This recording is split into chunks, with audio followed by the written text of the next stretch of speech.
Professor Dr. Asad Zaman, currently is the Vice Chancellor at Pakistan Institute of Development Economics, AIOU University Campus, Islamabad.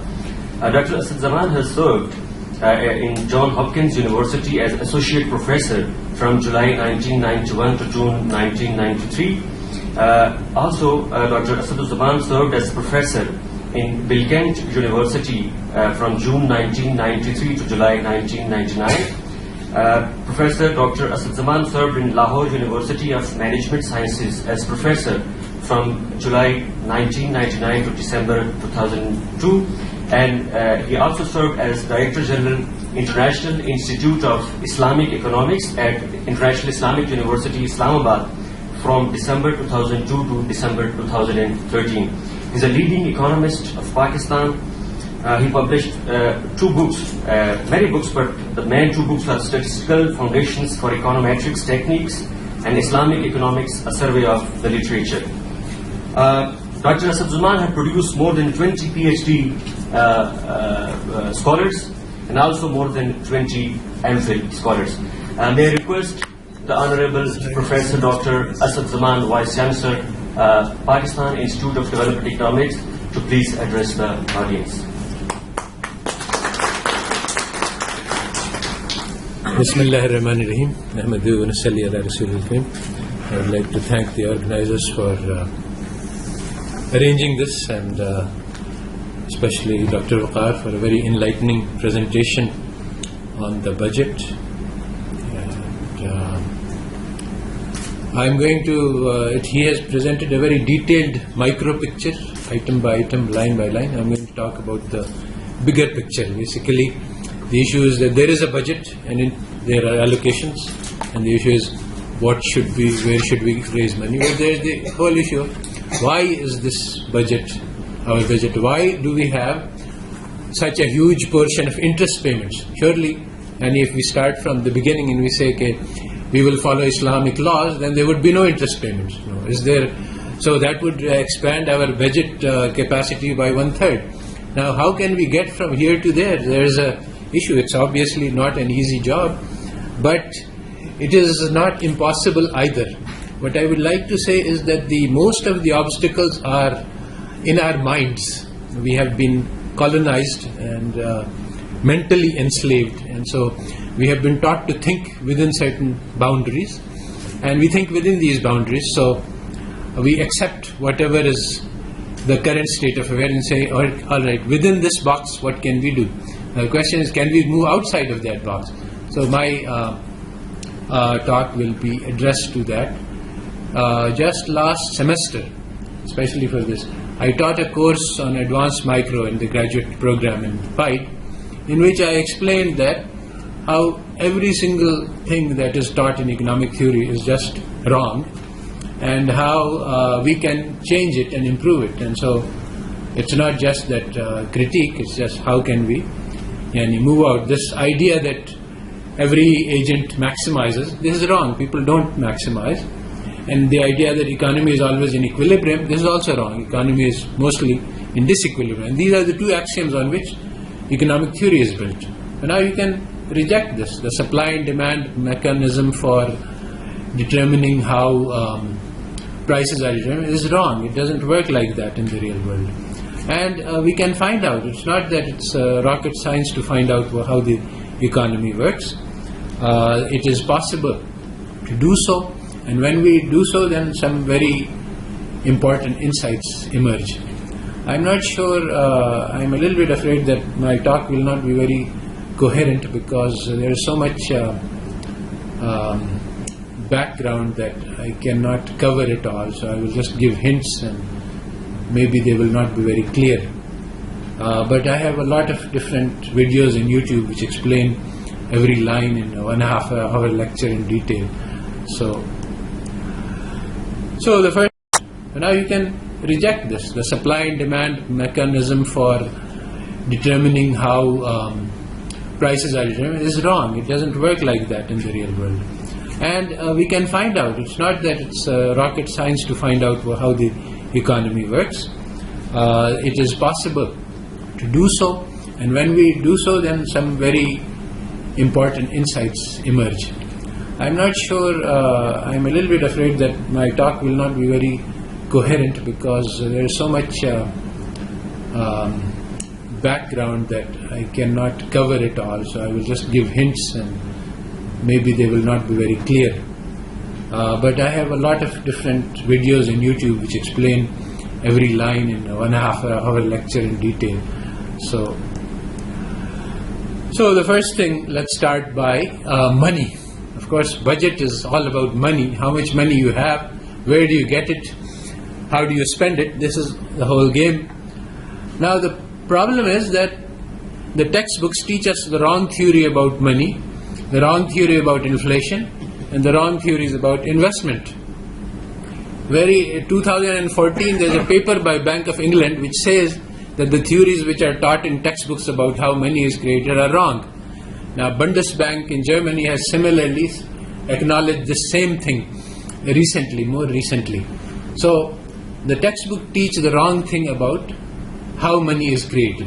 So, the key question is that money is continuously being created, and we know that the money supply is increasing.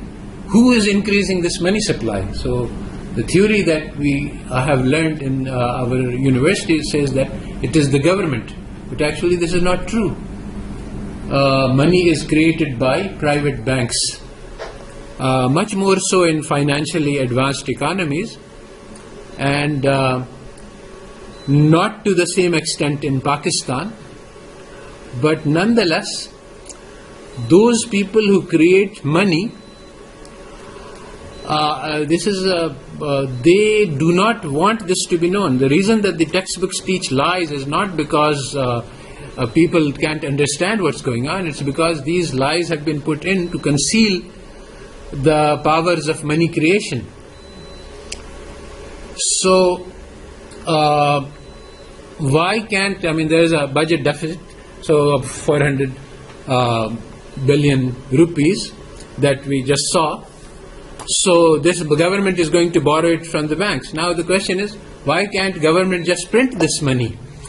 When we were on the IMF program, the government was told that instead of borrowing money from the state bank, you borrow it from the private banks. And so exactly what happened was that the state bank created money, lent it to the banks lent it to the government, the banks made interest rate profits for nothing.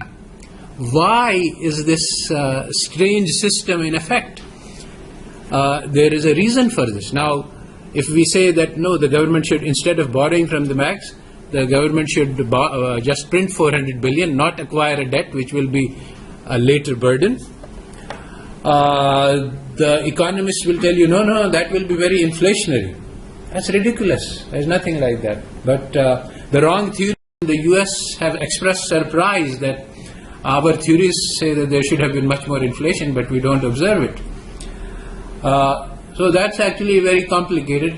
How much inflation would happen depending on how much money creation would take place? There is no empirical study on it. Recently, I asked the State Bank to do a study, and we are working on it. But the point is that decisions are being made on the basis of myths and goblins and monsters which are created without actually any empirical analysis for reasons which basically we will get into briefly. So, actually all over the world, children are dying because the governments don't have money to spend on food because they have to make interest payments to loans. This is an ethical problem. This is not an economic problem. The debt trap, sometimes called the death trap, Nigerian President Obasanjo said that up till 1995 they had borrowed 5 billion. They've already paid 16 billion and they still have 28 billion left of the debt to pay.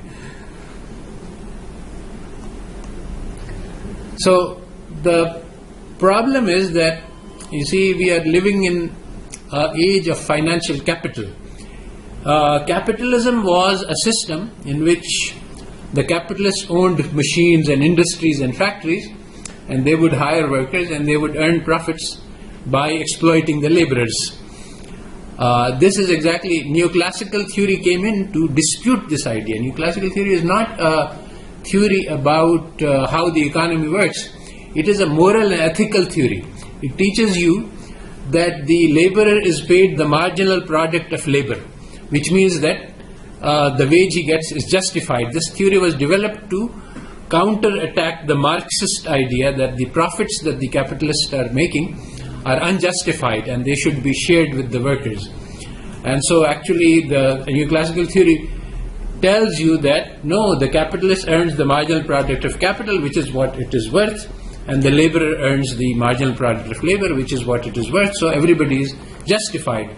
This whole theory is completely foundationless. There is no such thing as capital. There is a whole Cambridge controversy of capital, in which this idea was disputed by Joan Robinson and some other Cambridge economists, and they established that you cannot aggregate. There is no such thing as capital, in the sense that you cannot take all the capital in the economy and aggregate it into one number. It's impossible, because there are different kinds of machines. If you aggregate it by value, then you don't get to what you want to get to, which is a physical measure of capital. So the marginal product of labor cannot be defined. In very reasonable models, you find that the marginal product of labor can be basically, if you look at what is called an activity analysis model, you take 1 unit of labor and 1 unit of capital and you get 1 unit of output.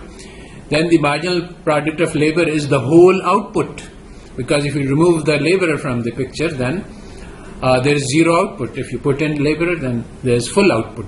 So there are many ways to see that this is just a hoax and a fallacy, and in real world you can't calculate the marginal product of labor in any sensible way. But that was the old age. That was the age of capitalism. Now we are not living in the age of capitalism. We are living in the age of financial capital.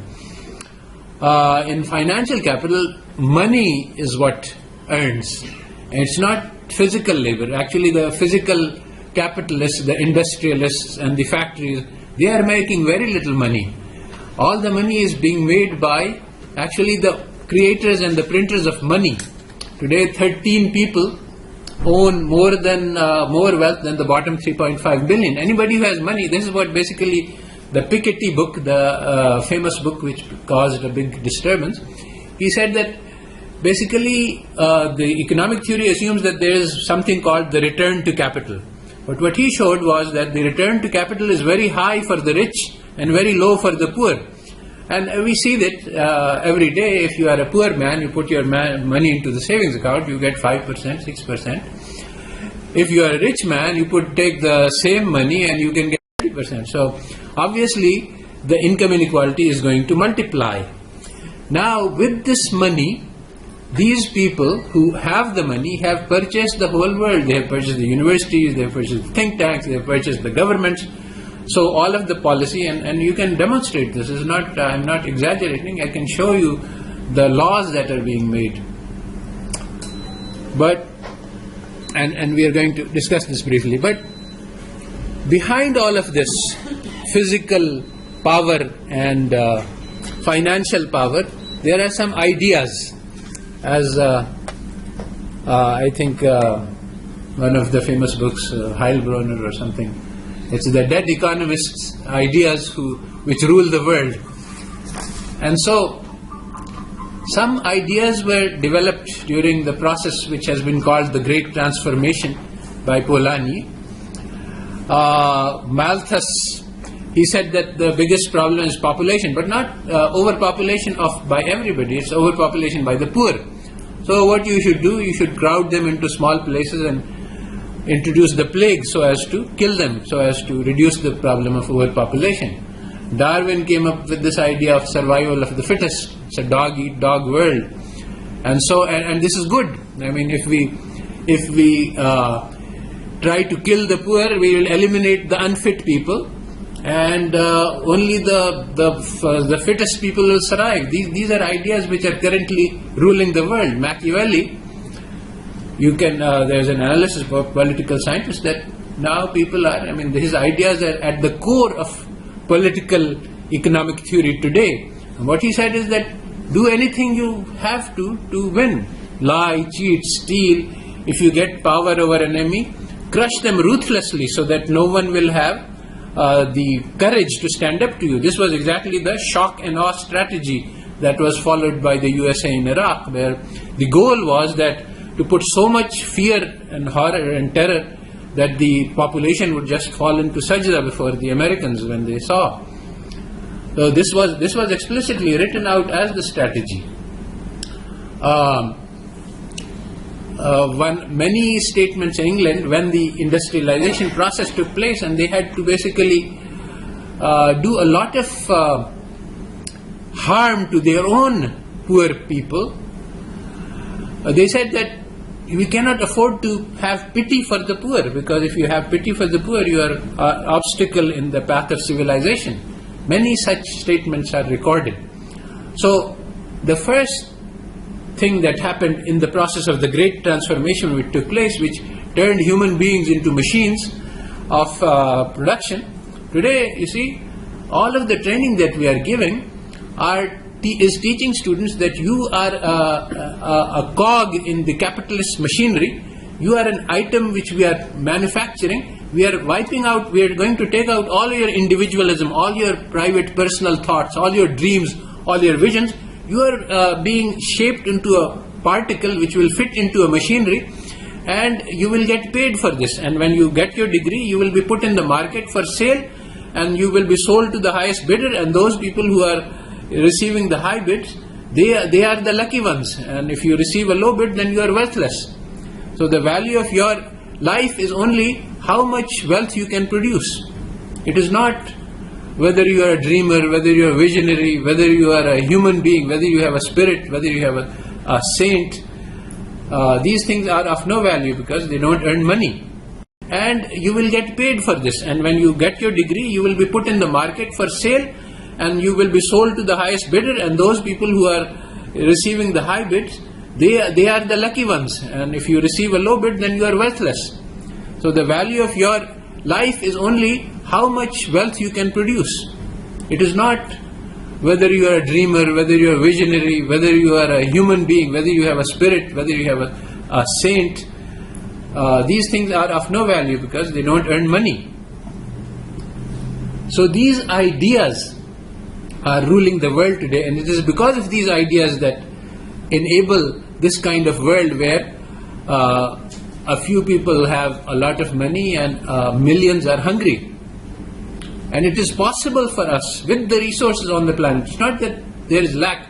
Unlike what Malthus said, that there is not enough food, actually if you look at the food supplies, over the past centuries they have been increasing the amount of food per capita, and there is more than adequate to feed everybody on the planet. This idea of scarcity, this is also a myth. So, corporations rule the world. This is the title of a book and a movie, and it's actually true. There's massive fraud going on, which is openly committed. In 2010, bribery was legalized. There was a act passed by the Supreme Court, 5-4, it was barely, that corporations can give any amount of money they like to any Congress. After that, the major corporations have been giving to both sides about $50 billion, $250 billion to all congressmen in the US. Now, tell me how can they vote against the corporations when it comes to time? Nobody who doesn't have backing by corporations can win an election because there's just not enough power. So it's legalized bribery, legalized robbery. There was a bill passed which Obama had promised to get repealed, but he couldn't even make the first step because there is not enough power to fight against. The bill is amazing. It's the most amazing bill you've ever seen. It's the pharmaceutical industry is the sole supplier of all government health programs. They sell medicine. Now the bill says that the pharmaceutical industry can charge any amount of money that they like. If the medicine costs $10, they can sell it for $1,000. The government is not allowed to question, it is not allowed to bargain, it is not allowed to import the same medicine from Canada if it is selling for $20. So this is, legalized robbery by corporations according to the law. So this kind of thing is basically the corporations have taken away have the government in control. Today, these derivatives, they are basically gambles. So if you have a mortgage on a house, basically you see the financial industry, they wanted to sell these mortgages because they were selling like hotcakes. Now the point is that there's only one house and they want to sell 10, if there's a $1 trillion market, they want to sell $10 trillion worth of bonds. How can you do that? Well, you say, okay, I will create a derivative which is if this mortgage is paid off, then I will pay you so much. So basically it's a copy of the mortgage which is a bet on the mortgage, outcome of the mortgage. So now these bets are being traded and they are about 10 times the size of the real economy. And the thing is that the financial corporations have ruled by law that these are primary obligations of the bank. If the bank if the bank goes bankrupt, if there doesn't have enough money to pay, first it will pay the derivatives, then it will pay the real mortgage owners. So the financial corporations are basically, all the laws are in their favor. Now, post GFC, the global financial crisis occurs. Everybody knows the mortgagors could not pay because of very fraudulent and deceptive practices by the banks. So now what happened? $1 trillion payout by all logic should have gone to the mortgagors who are homeowners who can't pay their mortgages. Instead, the $1 trillion bailout was given to the banks. The mortgagors were left homeless. There were cases that the mortgage owner had only 5% liability.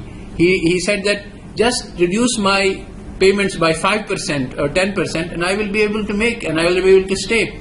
And the banks refused because they had 100% coverage from elsewhere. So massive homelessness, the maximum amount of homelessness since World War II was seen in the USA after the crisis. So basically it's like this, that if somebody stabs somebody with a knife, then the ointment should be applied to the wound. Instead it was applied to the knife. $1 trillion bailout was given to the corporations. Now you see, in general, the financial lobby makes money by giving loans. So the financial industry's interests are the opposite of the public interest. If the public is if money is scarce, people don't have it, then you can make more loans. If money is in plentiful supply, then you can't make loans. So this financial lobby has been going all around the world imposing austerity. You may have wondered, what is this austerity? Basically, the government should balance budgets, the monetary policy should be kept tight, there should be no inflation. Now the fact is that it is well established for a long time that if you have a loose monetary policy, you have more employment and more inflation. So there is a trade-off. If you want to increase your employment, you have to have you have a loose monetary policy. I wondered, what is this austerity? Basically, the government should balance budgets, the monetary policy should be kept tight, there should be no inflation. Now the fact is that it is well established for a long time that if you have a loose monetary policy, you have more employment and more inflation. So there is a trade-off. If you want to increase your employment, you have to have you have a loose monetary policy which allows inflation. Now who does inflation hurt? Well, the owners of money are hurt by inflation because the value of money declines and the people benefit. So for a long time, all over the world, the monetary policy, under the influence of Keynesian theory, monetary policy was directed that we have two goals. One is to keep inflation low and the other is to keep employment high. And both of these things that monetary policy can do. But over the past several decades, the financial lobby has gained control and it has persuaded the governments. Even Pakistan is now thinking that we should move towards an inflation targeting regime. What that means is that we are not going to talk about employment, let it be high. We are going to just make sure that the inflation is controlled. So this is doubly advantageous for the financial lobby, because if the money is, if there is few jobs, people are out of jobs, production is low, then people are in desperate situations, they want to borrow money. Money is stable, money is scarce, and so the financial institutions make more interest and they make more profits. So now there are some people who have seen through this plan, but so when the Great Depression happened, it was for exactly these reasons. The financial lobby had too much power, and so the Chicago economists at that time saw through the problem, and they created something which is called the Chicago Plan, and they said we should take the power of money creation away from the banks and give it back to the government. This plan was defeated in the Parliament, but in the Congress in the USA, but a lot of regulations were put on the power of the banks, and that led to a very 50 years of peace in the USA, where and prosperity, where the regulation took place. The key steps were in 1999, the Glass-Steagall Act was repealed, which had prohibited banks from gambling, speculating. And in 2000, Financial Modernization Act took place, which basically allowed an unregulated, huge shadow banking sector to emerge. And 7 years later, you had the global financial crisis. Unfortunately, the power of the financial lobby is so strong that even this simple putting together of 2 plus 2 has not been done. And you have huge numbers of papers on why did the global financial crisis take place, but nobody mentions 2000, the repeal of the Glass-Steagall Act and the Financial Modernization Act, which were the main cause. So in Iceland, they also realized that this financial lobby is out of control, and they have created this Iceland plan, but it's still a plan, and they are trying to regulate it. In Switzerland, there was recently a referendum on giving the power of money creation back to the people. Basically, all of these things. So Ellen Brown has been talking about these. All of these things are basically simple Islamic rules. You cannot trade debt. You cannot borrow interest. You cannot get interest on loans. You should use musharaka. All of these very simple, sound principles are enough to actually fix the economy and create vast amounts of space for development expenditures. There are many solutions. We are running out of time, so Ellen Brown has been writing about this, the web of debt, etc. Ellen Brown and the Western economists, they have been mentioning the money creation by banks as the main source of evil, and they have not put much emphasis on interest. Our people here in the Islamic banking industry and Islamic world in general, they have put a lot of emphasis on interest and banning interest, but it has not achieved the results. Everybody knows that Islamic banks have not provided any major social benefits, to the contrary to the expectations and the promises. We had thought that an Islamic banking would give a lot more benefits, and it has not produced these. That is because they have only one half of the answer and one half of the Islamic answer. If we merge these two ideas, prevent creation of money by banks and also ban interest, then we get to the ideal Islamic solution, which would actually have all of the benefits that have been promised. Now, failing that, there is Ellen Brown who has been working on trying to get banks suppressed, but maybe this is too revolutionary. So he says that there are halfway solutions that we can use. But okay, if you can't beat them, join them. She says that instead of, okay, let the private banks create money, we should also create our own money. And the public banks are the vehicles to do so. And she has cited a lot of different development finance institutions which have managed to turn around the countries. And if she has analyzed how China Development Bank suppressed, but maybe this is too revolutionary.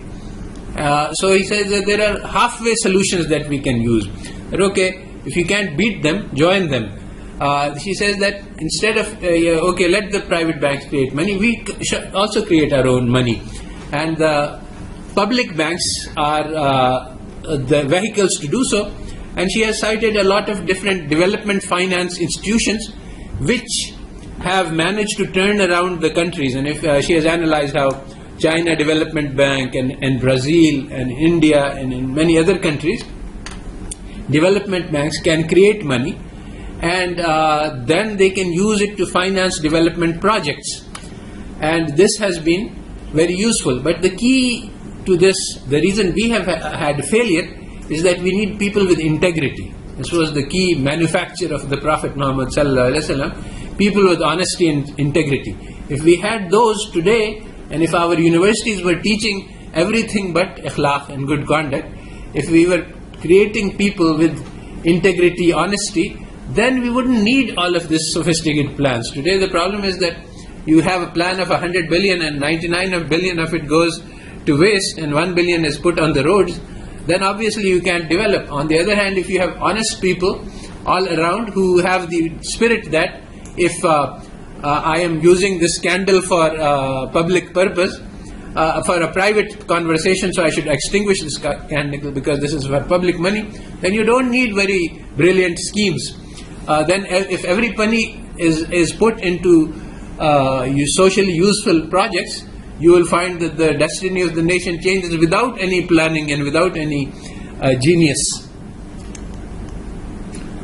So the problems arise that the discourse has been changed. Many things which were bad are now considered good. And there was, even among traditional economists, there was this category of unearned income. There were people who were parasites. They were earning money without doing any productive work. Today, the vast majority of money which is being earned by parasites. But this word is no longer used by economists. It was, but it was put out of in early 20th century.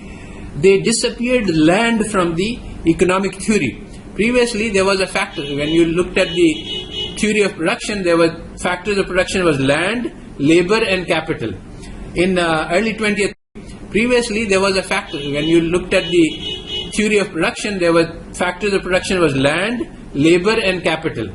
In early 20th century, land was disappeared because there was a proposal by Henry George, which became very popular, that people who are earning money from land, they are not really doing anything productive. So if he proposed a single tax, that if you put the tax on the land, that will not have any distortionary effects, and he had many arguments for this. And today also the same thing is true, that there is a huge amount of money available from parasites, which if we could tax, we would not need to tax. You see, any tax on business is distortionary because you're harming people who are producing. So taxes on actually the tax on stock appreciation, this is a very good tax because and similarly tax on land appreciation should be there. But the problem is that is a political problem. The people who are earning unearned money, they have power to block these moves. And a large part of this power consists of changing the vocabulary, changing our thoughts, changing our ability to see these things. The fact that there is no land in the production function, this is significant because it means that you can't even talk about a land tax in current economic theory. So today, you see, the financiers, previously it was recognized that speculative activity, bubbles, they are dangerous and harmful. But the financiers, they have changed the terms. They say that now we are creating wealth. That speculative activity, bubbles, they are dangerous and harmful. But the financiers, they have changed the terms. They say that now we are creating wealth. So now if they invest in stocks and the stock price doubles, which is very harmful, dangerous speculative activity, they say, look, we have created a lot of wealth. So this is really Brave New World is the book which has become a bestseller recently, because people are coming to realize these linguistic gimmicks which are being used to distort our thinking and minds. So basically, let me conclude. I think we are going over time. The problem is that the economic issues are not that difficult. They are not rocket science. If you want to grow, you have to invest in the future. What are the best investments? The best investments are our people. If we provide them with education, health, and hospitals and schools, and build them factories and industries, this is secondary to provide them with jobs. But primary is the people. Now, this can be done, and it can easily be done. And the investment is socially beneficial and will repay. But it cannot be done. You see, basically there is a difference between private sector profits and social profits. The payoff to social benefits is different. So the banks will not finance a hospital in the rural areas or a school in the rural areas, because they can't earn money from it. But the society can, and the society can make a huge return from it. So the problem is that the financiers have captured the gains, and so and made them private.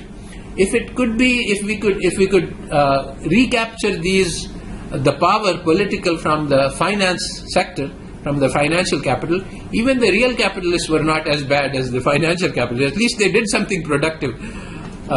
They exploited the worker. These people, they are doing nothing, and they are earning maximum amounts of money. Okay, so the last slide basically said that there is this book by Polanyi, which I actually used as the basis for the teaching, that in the West a great transformation took place when a natural society, humane, compassionate and normal, was converted into a market society, and where everything was for sale. Today everything is for sale, and all relationships are measured in dollars. Today you can find an article saying, what is the cost benefit of parenthood? How much money do we invest in our children, and what benefit do they provide us in return? One child recently had a case in California court